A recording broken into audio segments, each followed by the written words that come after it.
So let's start with the history of this story. Yeah. Shane, I'll start with you. Well, Joel and I have known each other a long time, about 30 years now. So we did a film back, Lethal Weapon was my first movie back then. Then we did The Predator, and I was an actor in The Predator. Then 1991, we did Last Boy Scout. And so Kiss Kiss Bang Bang in 2005. So it came around to a time when I'd actually written this before I wrote The Nice Guys, or before I wrote Kiss Kiss Bang Bang. So it's just been sitting around for a long time. And Joel has been persistent in being the proponent of this over the years. It's gone through different iterations as a TV show, as this and that. But finally we got together, and very quickly Ryan and Russell came on board. I had done Iron Man 3, so I had some cachet. They said, what do you want to do next? It just came together that quickly. And I think it's the best one. I think of all the ones we've done, this, to me, the combination of Joel and I doing these sort of deconstructed private eye things, this kind of represents the bigger budget. I mean, we did the earlier Kiss Kiss Bang Bang when Robert was kind of on his ass and Val, you know, also had a bad rep. Now I think we've had a chance to really let it breathe a little bit and really just realize this sort of thing as a full-blown, big stars, a lot of fun. I hope people find and enjoy the film. I hope they find it to be fresh, especially in a market that's filled with branded material, you know, Cape Crusaders, whatnot. And Joel, talk about, I believe that initially it was in contemporary, and then we brought it back to the 70s. So how do you think that helped the narrative? I mean, he originally wrote the story as a contemporary story. I mean, it was you know, by rooting it in the 70s gave it a whole other kind of palette. I mean, yes, it was a contemporary story, and Kiss Kiss came along, and after Kiss Kiss, people were saying, well, maybe we should do this as a television series. So we hauled this out, dusted it off, made it into a television idea of a CBS wanted to do it as a series, and it didn't really happen that way, which was a miracle. It didn't happen that way. Yeah. And then it kind of sat around a little while longer, and then Shane said, what if we set it in the 70s? And we said, let's take the shot. He wrote the script, and it kind of had a whole different vibe to it.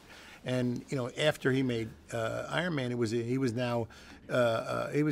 He said, they said, what do you want to do next? And Shane said, I really want to do Nice Guys. So we sat down together and figured who we want to do it with. And just as things can sometimes happen in Hollywood, the process can work. And his agency, WME, represents also Russell. And Russell's agent, very talented young guy, George Freeman, said, well, what about Russell? And we said, Russell Crowe? And they said, yeah.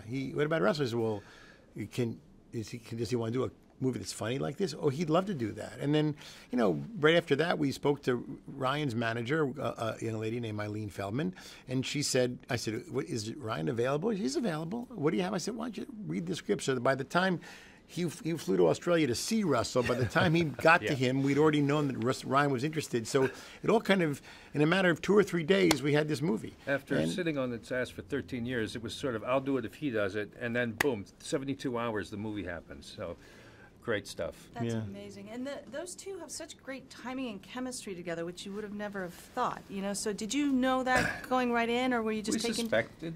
The truth is they're just great actors, and I'd seen Russell be funny, by the way, in things, just not in overt comedies. And the fact that it is not just a comedy anyway, the Nice Guys is also a thriller and a narrative, and it's got a mystery, so you need that edgy, sort of real leading man character who is also funny. And the humor is often throwaway. It's organic. It doesn't come from trying to just be funny with a comedian. That's what we got with these guys, is just pros, just old-style, good, organic actors. And they're also, in an age of so many boys, these two are really men. I mean, in the sense that John Cassavetes in the day was a man, or Lee Marvin. You get these two guys in a private eye movie, you're looking at some real men up there. Yeah, that's true. And talk about the other cast, like Anne Gowrie was amazing as she's like is a really great actress. How did you find her? We shopped it around the cream of the crop. We had 6 girls come in. All of them had done movies. One had even done a movie with Russell, or with Ryan rather. And she was just this girl who'd sent a tape from Australia. She'd done a movie over there. So all right, fly her in. We got 6. Might as well make it 7. And we were pretty sure we even had it down to who we were going to use until she walked in. And this old soul, this kid, you know, just sort of effortlessly dropped her Australian accent, took over the room, put on an American accent, and started in character to talk about issues in the script to Ryan, and just got in his face. And some of the stuff she came up with was so fun. I could even, my partner Anthony, the writer in the corner, I see him jotting it down. Like, yeah, we could use that in the script. So, God, you never see that. You never see a kid take over a room that way. And then she's this sweet, humble kid. I mean, I can't figure it out. My head's still spinning over this kid. I don't know where she comes from. I think that there's some like little miracle pool of talent that she got plucked from. She was amazing. And can you talk about Matt Bomer too? Yeah, Because look, he comes off as a bad guy. I mean, all the supporting cast is incredible. I mean, you know, Margaret Qualley, who is, you know, the daughter of Andy McDowell, but she's a natural leftover. She just, you know, the whole movie focuses on this girl named Amelia. We keep hearing about her, and then when we meet her, she really has to deliver, and she does a great job there. And of course, Matt Bomer is just incredible as John Boy, and just kind of kills it as this really, really tough killer. And then, you know, Keith David and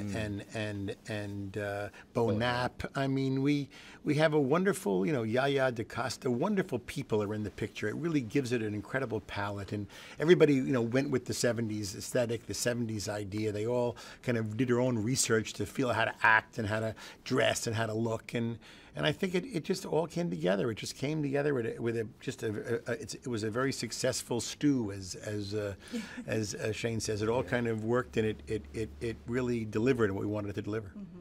It certainly did. Now, and lastly, what do you hope that people will get out of this film, or what do you hope people will like from this film? How do you think? What I hope is that they'll find this film in an age of, you know, sort of caped crusaders, to be sort of a fresh film. It's sort of a breath of air that says, okay, you can go to see the big tentpole movies, and here's this thing. It's, you know, it's not a guy in a cape. It's a guy in a sort of a rumpled suit with a crooked tie, just doing his best to be a hero in shoes he can never fill. And given that, and also given the success, say, of Deadpool recently, and this is an R-rated movie, I'd love to bring back the tough private eye film and have people really respond to it. I think there's a sequel to this because I love these two guys and they can solve another case. There's no way we have material. We'd love to do it. So all we can hope is that the audience, against the angry birds of it all, finds time to just see something different and really enjoy this mixture, this odd stew of comedy and action and mystery.